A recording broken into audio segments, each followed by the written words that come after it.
Hello guys, कैसे हैं आप सब। उम्मीद करता हूँ अच्छे होंगे।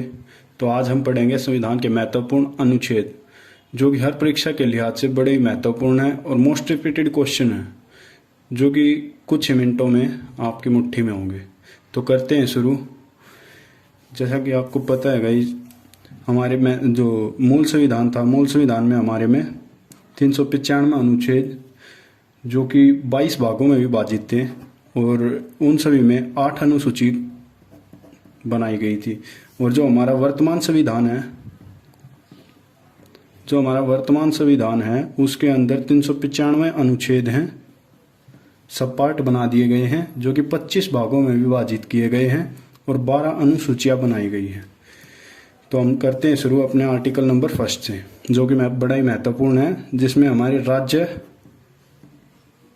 प्लस यूनियन टेरिटरीज के बारे में बताया गया है। 5 से 11 हमारा है नागरिकता को डिफाइन करता है। आर्टिकल नंबर 14, कानून सबके लिए समान है, विधि के समक्ष शासन।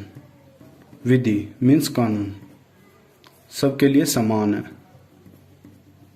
आर्टिकल नंबर 17, इसका मतलब 17 मतलब तू भाई 17 नहीं है तो क्या होगा, असमस्ता दूर हो ले भाई।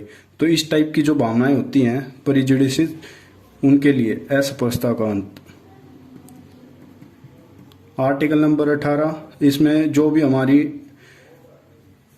हमारी होती हैं उपाधियों का अंत। आर्टिकल नंबर 19A, विचार एवं अभिव्यक्ति।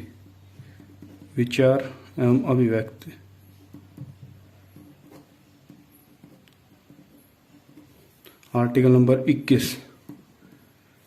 नंबर 21 हमारा प्राण एवं दैहिक स्वतंत्रता, मतलब हमें अपने हिसाब से जीने का अधिकार।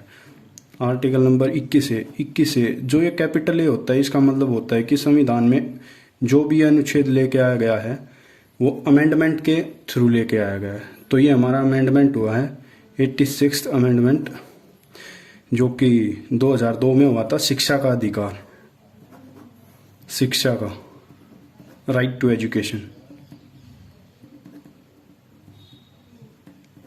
आर्टिकल नंबर 24, जो कि है शोषण के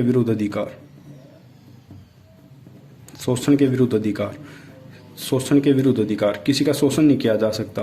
14 साल से नीचे के बच्चों के मजदूरी नहीं करवाई जा सकती, लेकिन कुछ शर्तें होती हैं जिनके लिहाज से वो फाइनेंशियली यदि वीक हो, कोई काफ़ी मतलब 2-3 कंडीशन होती हैं जिनके हिसाब से बंदा कर सकता है।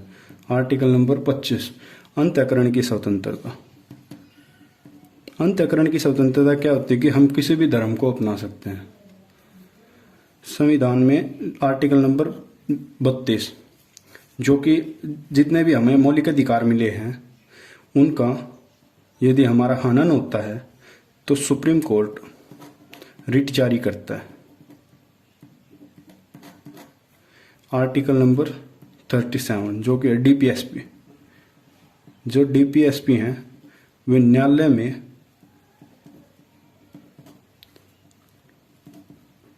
परिवर्तनीय नहीं होंगे। और अपना नेक्स्ट आता है 38, जो कि राज्य को लोक कल्याणकारी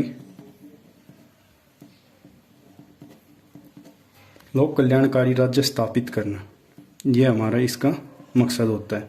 आर्टिकल नंबर 39A होता है हमारा फ्री लीगल एडवाइस।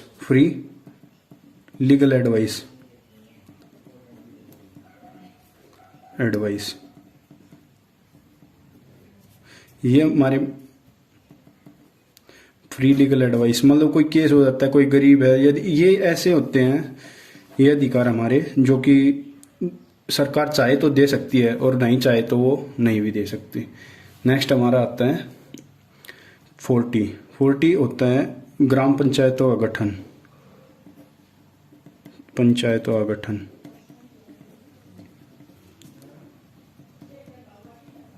वैसे तो हमारी जो ग्राम पंचायत में 243 आर्टिकल नंबर 243A से O तक है, बट उससे पहले जो कि ये तो हमारा अमेंडमेंट के दौरान हुए हैं 1972 में, बट उससे पहले कहाँ था, आर्टिकल नंबर 40 के अंदर। आर्टिकल नंबर 44 ये काफ़ी रिपीटेड क्वेश्चन है और ये है uniform civil code. Civil code ये जो कि हमारे एकमात्र राज्य है जिसमें लागू है वो गोवा। आर्टिकल नंबर 47 पोषण का अधिकार। पोषण जो हमारी मिड डे मील जो वगैरह होती हैं जो स्कूलों में दी जाती हैं किसी भी स्टेट में, जैसे अभी तमिल में शुरू की है, जिसमें मिड डे मील के साथ ब्रेकफास्ट भी दिया जाएगा। ब्रेकफास्ट केवल एकमात्र स्टेट ऐसी कौन सी है, वो है तमिलनाडु। आर्टिकल नंबर 50 जिसमें कार्यपालिका और न्यायपालिका का पृथक्करण किया गया। आर्टिकल नंबर 51 जो हमारी इंटरनेशनल पीस होती है, अंतर्राष्ट्रीय शांति।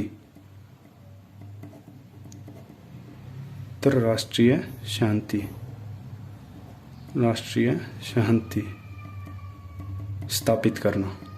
आर्टिकल नंबर 51A तो इस ए का कैपिटल ए का मतलब है कि कॉन्स्टिट्यूशन अमेंडमेंट होके ये आया है। तो ये कब आया है, जैसा कि हमारा 21A आया था ना, वो हमारा मौलिक अधिकार था, ये हमारा कर्तव्य है।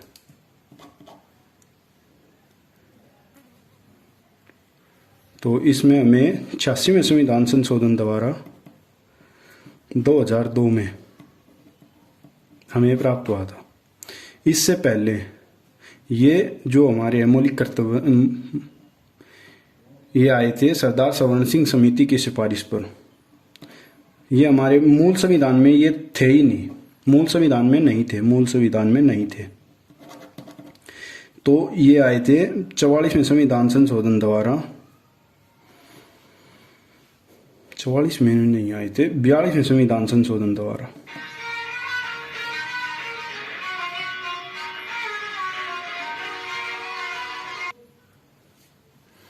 ये हमारे मूल संविधान में तो थे नहीं। उसके बाद आए थे 42वें संविधान संशोधन द्वारा 10, फिर 10 प्लस ये हुआ था 91, ये 11th तब आया था 51A। ये कब हुआ था, 86वें संविधान संशोधन द्वारा 2002 में। आर्टिकल नंबर 52 इसका मतलब है कि भारत का एक राष्ट्रपति होगा। आर्टिकल नंबर 53 इसका मतलब है कि भारत के राष्ट्रपति की कार्यकारिणी शक्ति। आर्टिकल नंबर 54 निर्वाचन मंडल है राष्ट्रपति का।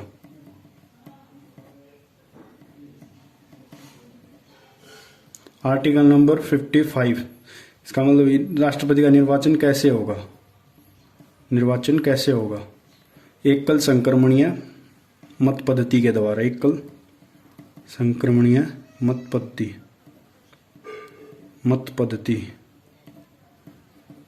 पद्धति के द्वारा होगा। उसके बाद आता है हमारा आर्टिकल नंबर 56। आर्टिकल नंबर 56 में राष्ट्रपति का कार्यकाल बताया गया।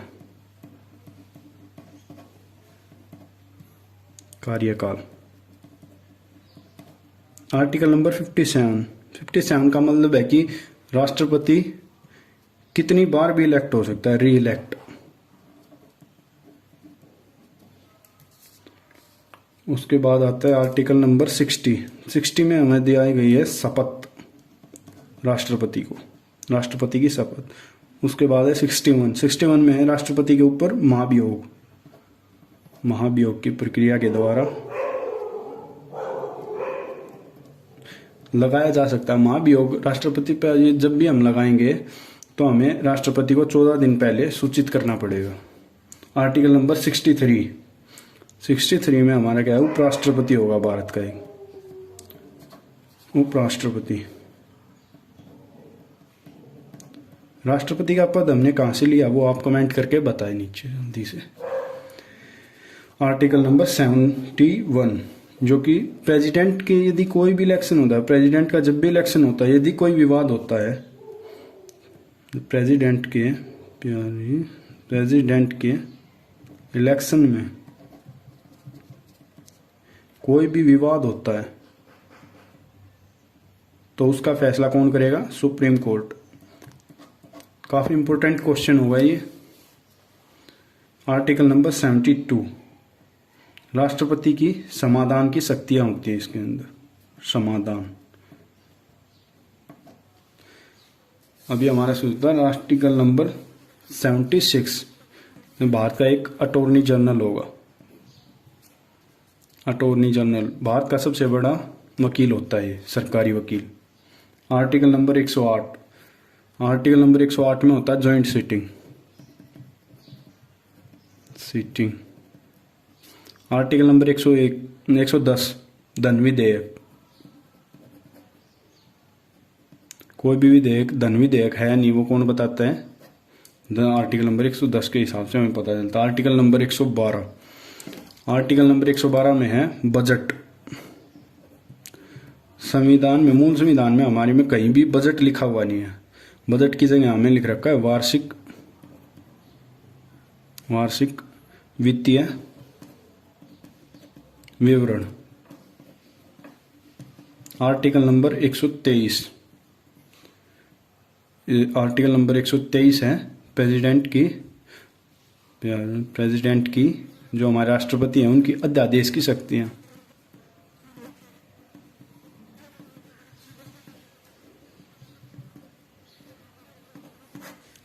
आर्टिकल नंबर 124 में है supreme court.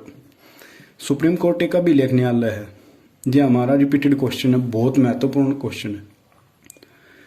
Article number 129, supreme court एक अभिलेख न्यायालय है। ये किस आर्टिकल में कहा गया है? ये है आर्टिकल नंबर 129। इसके अंदर क्या है कि सुप्रीम कोर्ट एक अभिलेख न्यायालय। आर्टिकल नंबर 143, इसका मतलब है राष्ट्रपति सुप्रीम कोर्ट से परामर्श ले सकता है, लेकिन बाधित नहीं होगा। बाधित नहीं होगा। आर्टिकल नंबर 148, इसमें होगा हमारा CAG, controller and auditor general, जो कि हमारे फिलहाल कौन है? गिरीश चंद्र मुर्मू। और जो हमारे नेक्स्ट आने वाले होंगे वो होंगे आर वेंकटरमणी।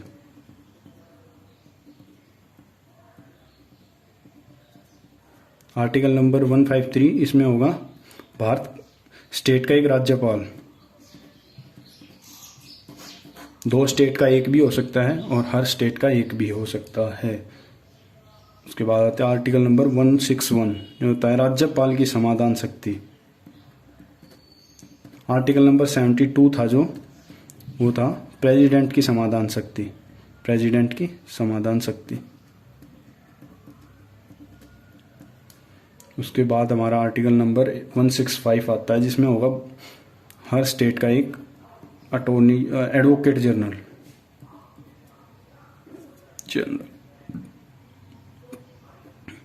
जो कि राज्य का सबसे बड़ा सरकारी वकील होगा।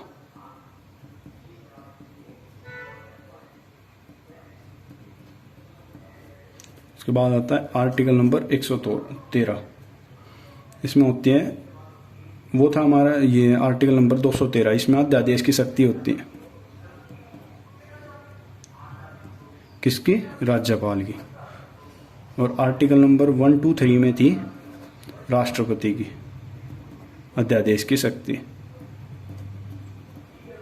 राष्ट्रपति हमारा सेंट्रल लेवल पे होता है और जो हमारा ये होता है राज्यपाल, सेम वही वर्क ये स्टेट लेवल पे करता है।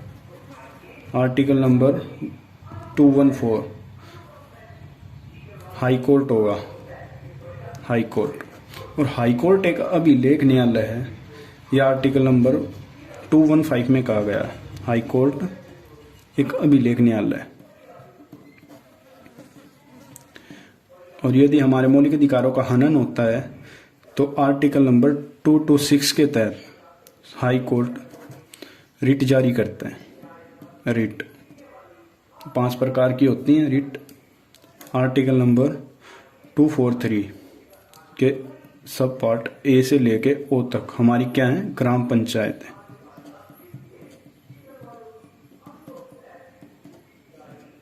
ए में गठन होता है। आर्टिकल नंबर 243 सब पार्ट ए में गठन होता है।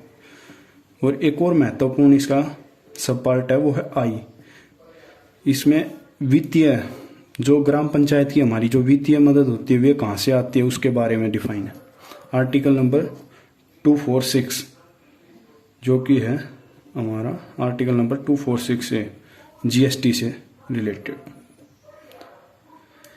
आर्टिकल नंबर 266 ये हमारी होती है कंसोलिडेटेड फंड, आकस्मिक निधि।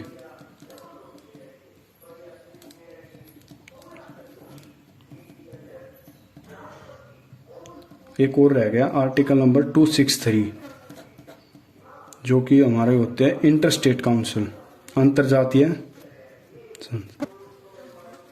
Inter state council. उसके बाद आता है हमारा आर्टिकल नंबर 267 जो कि होती है हमारी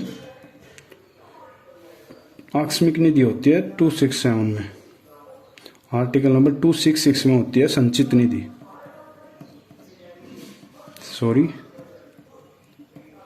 आर्टिकल नंबर 280 इसमें हमारा होता है फाइनेंस कमीशन।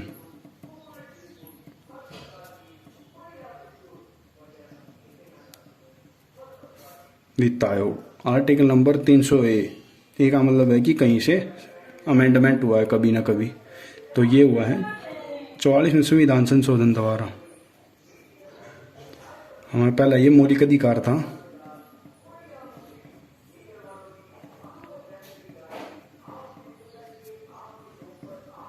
जिसको यहां से हटा के और संपत्ति का अधिकार बना दिया गया।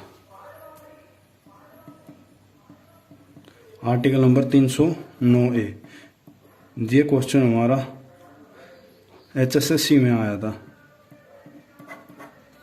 आर्टिकल नंबर 309 का होता है, ये जो स्टेट हमारी सिविल सर्विसेज होती हैं वो आर्टिकल नंबर 309 के अंडर आती हैं। HPSC हो गया जैसे। Article number 315 UPSC। यूपीएससी के हमारे हेड कौन है? डॉक्टर मनोज सोनी।